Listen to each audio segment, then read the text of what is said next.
मिथिला क्षेत्र के दरभंगा राज को कभी संगीत और कला के एक संरक्षक के रूप में जाना जाता था, लेकिन आज इसके अवशेष ही रह गए हैं। कहा जाता है कि 16वीं शताब्दी में मुगल सम्राट अकबर ने मिथिला क्षेत्र के कुलीन विद्वान महेश ठाकुर को इस क्षेत्र का शासन सौंपा था। इनकी राजधानी वर्तमान मधुबनी जिले के भौर ग्राम में थी। इस राज के अंतिम राजा कामेश्वर सिंह हुए। वर्तमान में दरभंगा शहर के बीच में स्थित किले की चहारदीवारी, फसील और फाटक अभी भी अपनी पुरानी शान शौकत के साथ खड़े हैं। कभी यहाँ के नक्कार खाने में शहनाई की गूंज भी सुनाई देती थी, आज वीरानी है।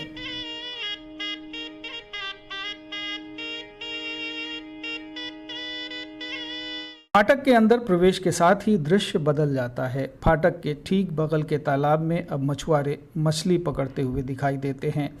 यहाँ होटल और पक्के घर बन गए हैं।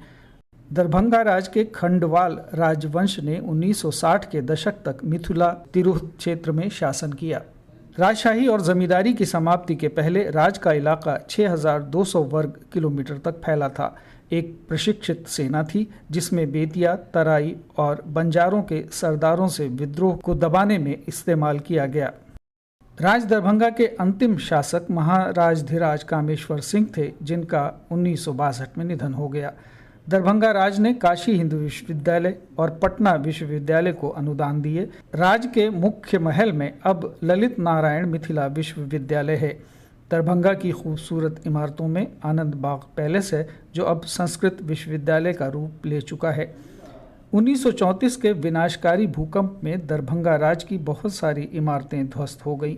नरगोना पैलेस उस जमाने की पहली भूकंप रोधी इमारत है। दरभंगा नरेशों ने कागज और चीनी के उद्योग लगाए और शिक्षा तथा रोजगार का भी विस्तार किया। दरभंगा कभी हिंदुस्तानी शास्त्रीय संगीत का एक बड़ा केंद्र हुआ करता था। दरभंगा घराना हिंदुस्तानी शास्त्रीय संगीत ध्रुपद का एक घराना या परंपरा है। ऐसा माना जाता है कि इसकी स्थापना 18वीं शताब्दी में दरभंगा दरबार में संगीतकार राधा कृष्ण और कर्ताराम ने की थी।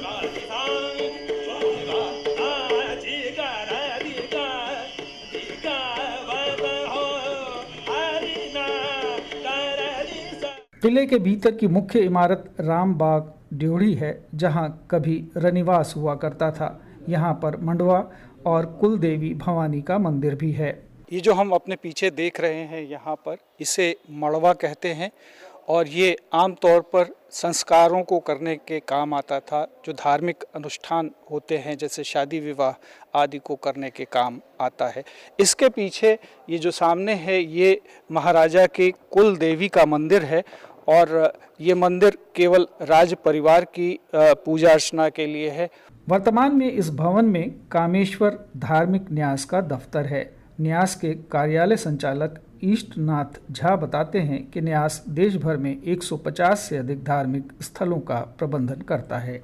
आप हमें बताइए कि यहाँ पे ये जो सारी चीज़ें हैं यहाँ पर, ये क्या क्या चीज़ें हैं?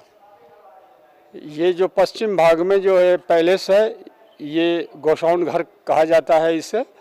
ये कुल देवी है महाराजा के और पूजा पाठ विधिवत संचालित हो रहा है, अभी भी होता है और समय समय पर महारानी साहिबा आते हैं, दर्शन करते हैं। इसमें महाराज कामेश्वर सिंह का जन्म हुआ था, जन्म स्थल है।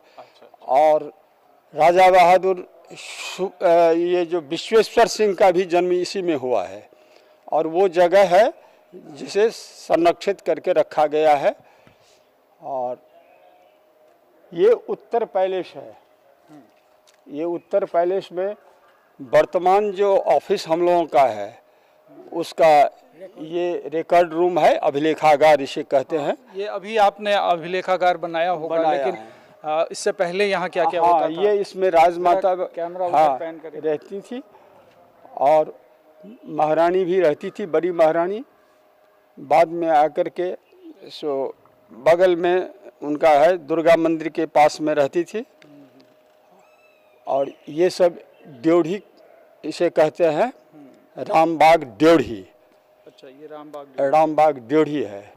तो ये ड्योढ़ी कही जाती है और यहाँ से ख़ास तौर पर जो कामेश्वर नाथ रिलीजियस ट्रस्ट है, जो धार्मिक ट्रस्ट है, वो देश भर में जहाँ जहाँ भी मंदिर स्थित है इस ट्रस्ट के अधीन जो है उनके रखरखाव का और इस स्थल के रखरखाव का काम यहाँ से किया जाता है। कैमरा पर्सन अरविंद के साथ सलमान हैदर, दूरदर्शन समाचार,